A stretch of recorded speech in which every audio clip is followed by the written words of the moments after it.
네, 새해 첫날이지만 거대 양당은 공천 헌금 의혹과 내홍 등으로 저마다 소가리를 하고 있습니다. 잇따라 국립현충원을 참배한 여야 지도부는 각각 3대 개혁과 민생 회복을 강조했는데요. 자세한 내용 국회 연결해 알아봅니다. 김대현 기자, 먼저 여야 지도부의 새해 첫날 일정부터 전해주시죠. 네, 더불어민주당 지도부는 새해 첫날인 오늘 아침 국립서울현충원을 참배했습니다. 정청래 대표는 방명록에 어제의 희생으로 우리의 오늘이 있습니다. 오늘의 정의로 우리의 내일을 지키겠습니다라고 적었습니다. 민주당 지도부는 고 김대중 전 대통령 묘역을 참배했고요. 오후에는 경남 김해 봉하마을을 찾아 고 노무현 전 대통령 묘역을 참배했고 이어 양산에서 문재인 전 대통령도 예방합니다. 정청래 대표는 신년 인사에서 2026년은 내란 청산과 3대 개혁 완수, 민생 회복의 원년이 될 것이라고 말했는데요. 직접 들어보시죠. 역사적인 개혁 작업을 조속히 마무리하고 민생 개혁과 국민들의 삶의 질을 높이려는 그러한 희망을 안고 우리는 6.3 지방선거를 임해야 할 것입니다.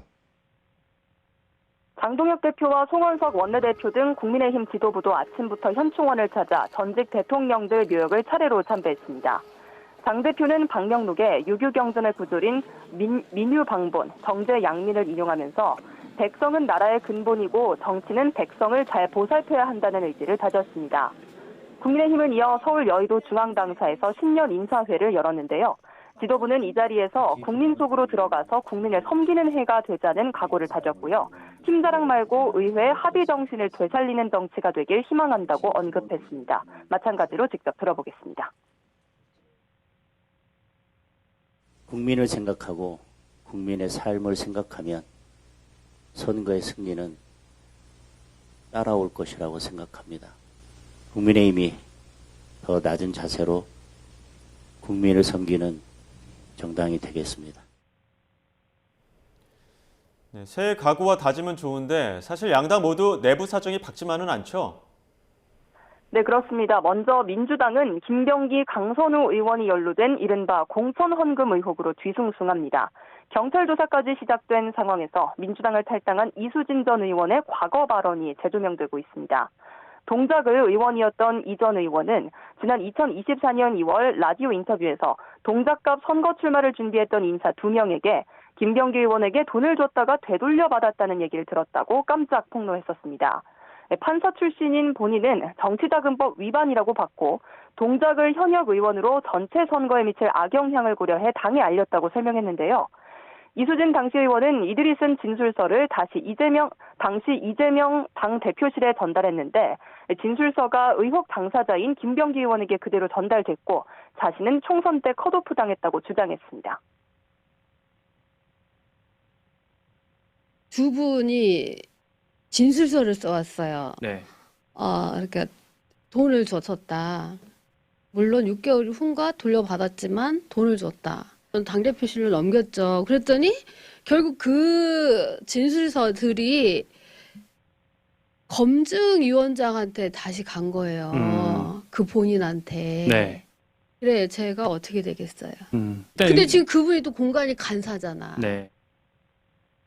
당시 공관위 간사였던 김병기 의원은 자신의 SNS에 개가 짖어도 기차는 간다. 허위 사실에 속아 넘어갈 유권자는 없다고 부인을 하면서 이 전 의원을 당시 고소했지만 총선 이후 이를 취하한 것으로 전해졌습니다. 공천 파장이 얼마나 번질지 정치권이 숨죽이는 가운데 오늘 민주당 신년 인사회에서는 원로의 쓴소리도 나왔습니다. 김태랑 민주당 상임고문은 당이 반듯한 모습과 바른 길을 가지 못한다면 절대 개혁에 성공하지 못한다. 반듯하게 가야 한다고 뼈있는 조언을 남겼습니다. 국민의힘은 계파 갈등의 최대 뇌관으로 꼽히는 이른바 한동훈 당원 게시판 사건으로 복잡합니다. 앞서 당무감사위가 문제 계정들을 조사한 결과 한 전 대표 가족 5명의 명의와 일치했다는 결론을 내려 후폭풍이 이어지고 있습니다. 유승민 전 의원은 오늘 CBS 라디오에 출연해서 당계 의혹은 굉장히 엽기적인 사건이라며 한동훈 전 대표가 깨끗하게 사과할 일이라고 비판했습니다. 이 문제는 아예 깨끗하게 사과를 하고 그러고 넘어갈 일이라고 생각을 합니다. 왜 검사식의 그런 논리 가지고 막 허점을 찾아가지고 법적으로 대응하고 이거는 저는 아니라고 봅니다. 국민의힘 지도부는 당무위의 자체 결정이라고 거리를 두고 있는데 오늘 신년 인사회에서도 특별한 언급은 없었습니다. 지금까지 국회에서 YTN 김다현입니다.